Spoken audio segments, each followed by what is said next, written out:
Bonjour et bienvenue sur Golf Kinetum. Aujourd'hui, on va parler grip fort, grip faible, conséquences sur le swing de golf et conséquences sur votre propre corps. Parce qu'il est important d'avoir un bon swing bien efficient, mais il est important aussi de préserver votre santé et la santé de vos muscles et de vos tendons.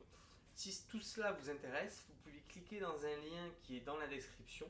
Vous allez pouvoir télécharger en fait un PDF et une vidéo qui comprennent 9 exercices pour votre dos et pour votre swing de golf pour l'améliorer. Donc, grip fort, grip faible, quelles conséquences cela va avoir? Donc, un grip fort au niveau de la main gauche va être un grip qui va être tourné vers le sol. D'accord? Je vais prendre mon club là ici. Un grip faible aurait été un swing, un grip qui est tourné vers l'extérieur. Extérieur, faible, intérieur, fort. Quelles conséquences pour le swing de golf? Si j'ai un grip fort, en fait, je vais faire tourner ma face de club beaucoup plus facilement que si j'ai un grip faible où je suis déjà en fait embuté au niveau articulaire tout simplement. Ça s'appelle la pronosupination. Et si je suis en grip fort, je vais avoir une grosse amplitude. Si je suis en grip faible, je vais avoir une faible amplitude.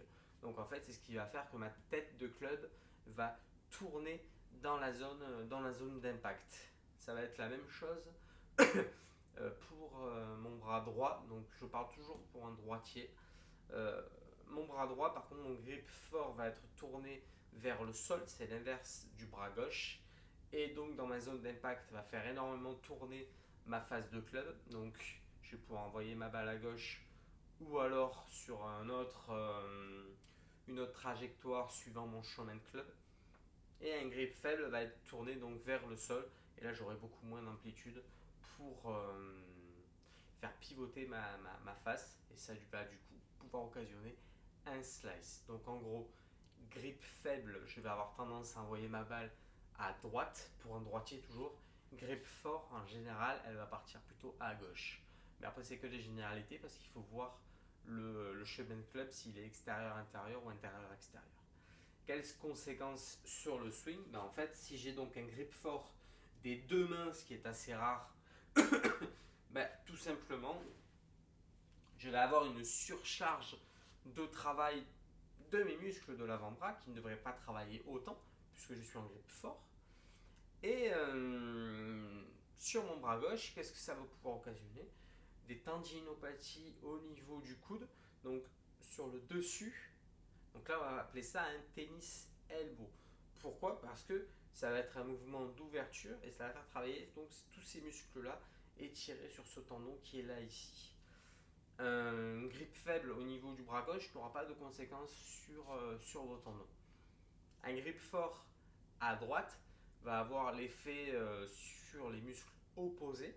Donc on va faire travailler là ici, puisque pour tourner l'avant-bras, donc faire une pronation, je vais faire travailler ces muscles-là et surcharger mon tendon intérieur et on va avoir ce qu'on appelle un golf elbow.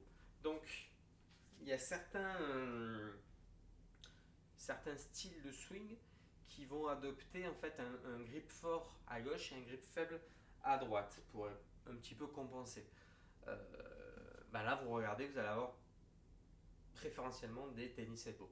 Si vous faites l'inverse, vous allez avoir préférentiellement un golf elbow de l'autre côté. Si vous les avez des deux côtés, c'est que vous serrez trop votre club. Voilà, en général, main gauche, si on a les deux côtés, c'est qu'on serre trop le club. Main droite, golf elbow, grip fort. Main gauche, tendinopathie, tennis elbow, grip fort aussi. J'espère que la vidéo vous a plu. N'hésitez pas à vous abonner, à aller voir mes Facebook et Instagram. Et je vous souhaite une très bonne journée. Je vous dis à très vite.